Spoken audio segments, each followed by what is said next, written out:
Unwind Chapter 65, Clappers. So this chapter is told from the point of view of Lev, Mai, and Blaine, who are clappers at this point.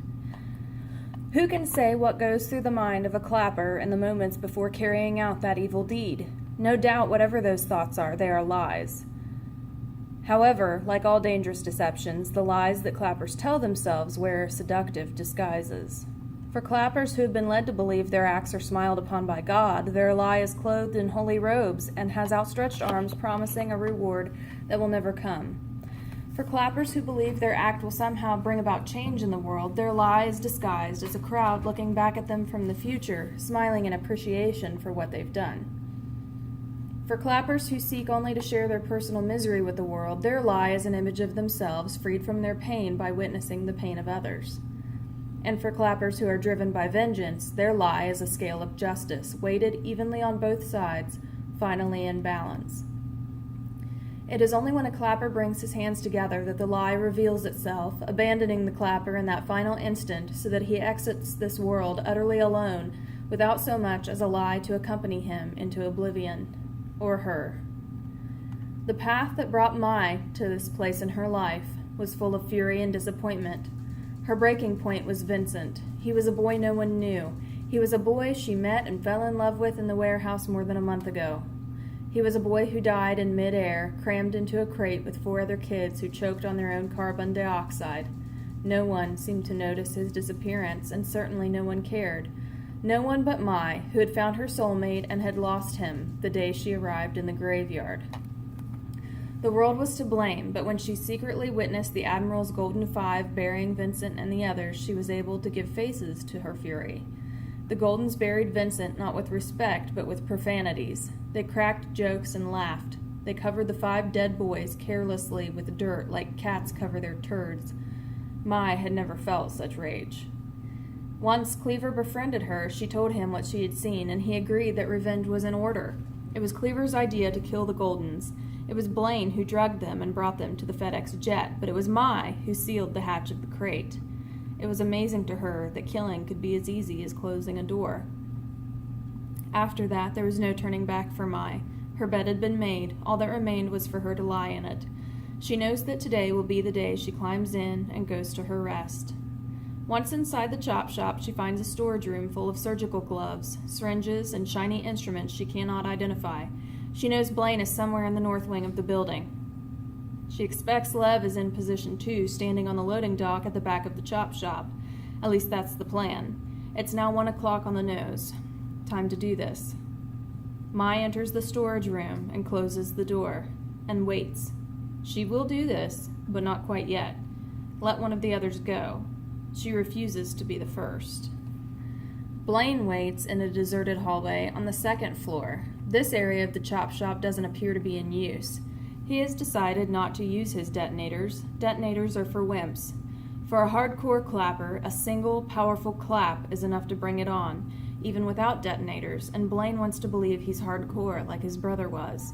He stands at the end of the hallway, legs spread to shoulder width, bouncing on the balls of his feet like a tennis player awaiting a serve.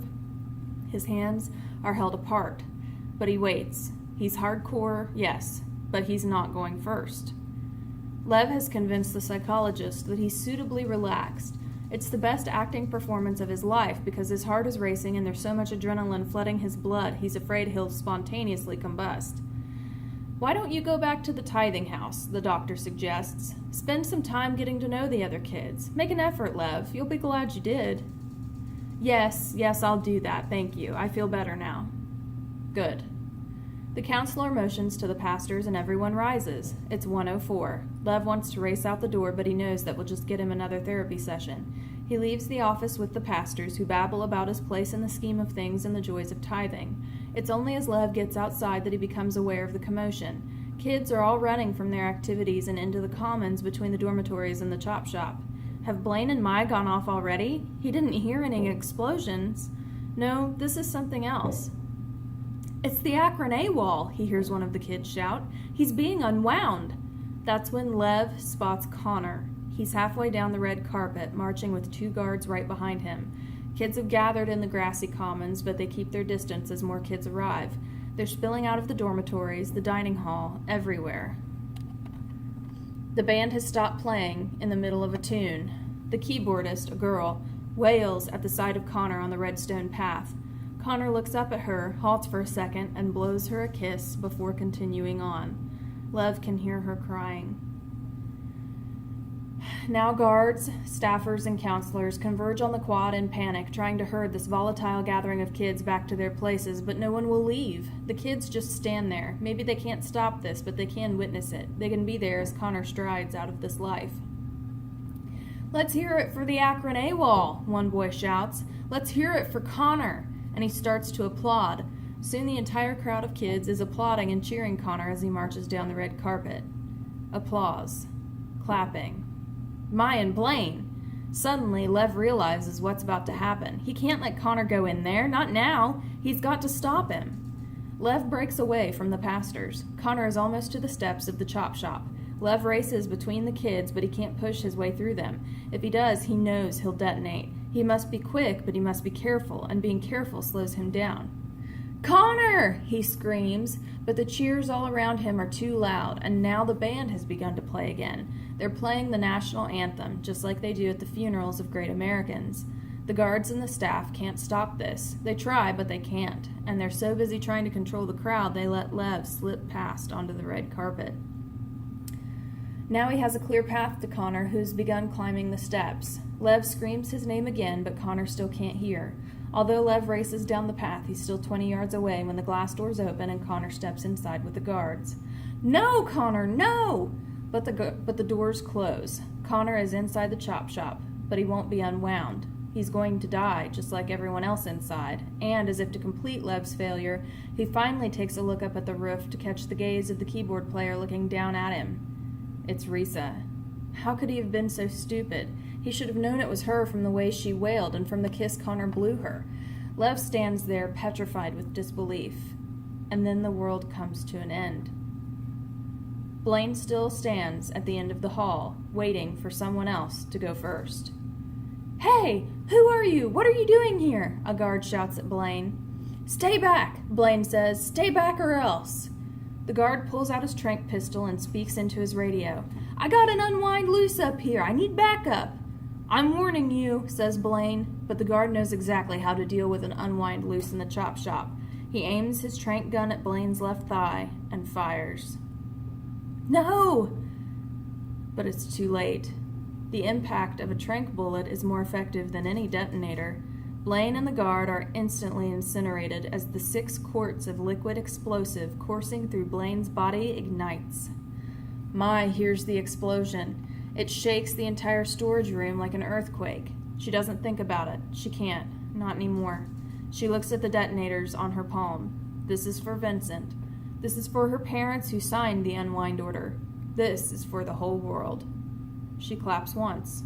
Nothing. She claps twice. Nothing. She claps a third time. The third time is the charm. The moment Risa sees Lev standing below on the red carpet, an explosion rips through the north wing of the chop shop. She turns to see the entire wing crumble. "Oh my God! Oh my God!" "We gotta get out of here," yells Dalton. But before he can make a move, a second explosion roars beneath them, sending the air vent caps shooting skyward like rockets. The roof beneath their feet cracks like thin ice and the entire roof gives way. Risa plunges with the rest of the band into the smoky abyss, and in that instant all she can think of is Connor and how the band never got to finish playing his farewell anthem. Lev stands there as the glass blows past him. He sees the band fall as the roof collapses. A howl builds up inside him, escaping his mouth, an inhuman sound born of agony he can't describe. His world is truly ended. Now he must finish the job. Standing there before the ruined building, he pulls out the sock in his pocket. He fumbles with it until he finds the detonators. He peels the backs, revealing the adhesive, and sticks them to his palms. They look like stigmata, the nail wounds in the hands of Christ. Still wailing his agony, he holds his hands up before him, preparing to make the pain go away. He holds his hands up before him. He holds his hands up before him. He holds his hands up before him. And he cannot bring them together. He wants to, he needs to, but he can't. "Make this go away, Please, somebody make this all go away. No matter how hard he tries, no matter how much his mind wants to end this here and now, another part of him, a stronger part of him, refuses to let him clap his hands together. Now he is even a failure as a failure. God, dear God, what am I doing? What have I done? How did I get here? The crowd, which had run at the sound of the blasts, has come back. They ignore Lev because there's something else they see. Look! Someone shouts, look! Lev turns to see where the kid is pointing. Coming out of the ruined glass doors of the chop shop is Connor. He's stumbling. His face is shredded, bloody, messy. He's lost an eye. His right arm is crushed and mangled, but he's alive. Connor blew up the chop shop, someone yells. He blew it up and saved us all. And then a guard bursts onto the scene. Get back to your dormitories, all of you, now! No one moves. Didn't you hear me? Then a kid slams the guard with a right hook that practically spins his whole body around. The guard responds by pulling out his tranq gun and shooting the kid in the offending arm. The kid goes to dreamland, but there are other kids, and they tear the gun out of the guard's hand, using it against him, just like Connor once had. The word that the Akron AWOL blew up the chop shop zigs like lightning through every Unwind and Happy Jack, and in seconds, disobedience erupts into a full-scale revolt. Every terrible is now a terror. The guards fire, but there are simply too many kids and not enough tranq bullets. For every kid that goes down, there's another kid that doesn't. The guards are quickly overwhelmed, and once they are, the mob starts storming the front gate. Connor has no understanding of this event. All he knows is that he was led into the building, and then something happened. And now he's not in the building anymore. His face is wrong. It hurts. It hurts bad. He can't move his arm. The ground feels strange beneath his feet. His lungs hurt. He coughs and they hurt more. He's stumbling down steps now. There are kids here, lots of kids. Unwinds. That's right, he's an unwind. They're all unwinds, but the meaning of that is slipping from him fast. The kids are running. They're fighting. Then Connor's legs give out and suddenly he's on the ground, looking up at the sun. He wants to sleep. He knows this isn't a good place, but he wants to anyway. He feels wet. He feels sticky. Is his nose running? Then there's an angel hovering above him, all in white. Don't move, the angel says, and Connor recognizes the voice. Hi, Lev. How are things? Shh. My arm hurts, Connor says lazily. Did you bite me again? Then Lev does something funny.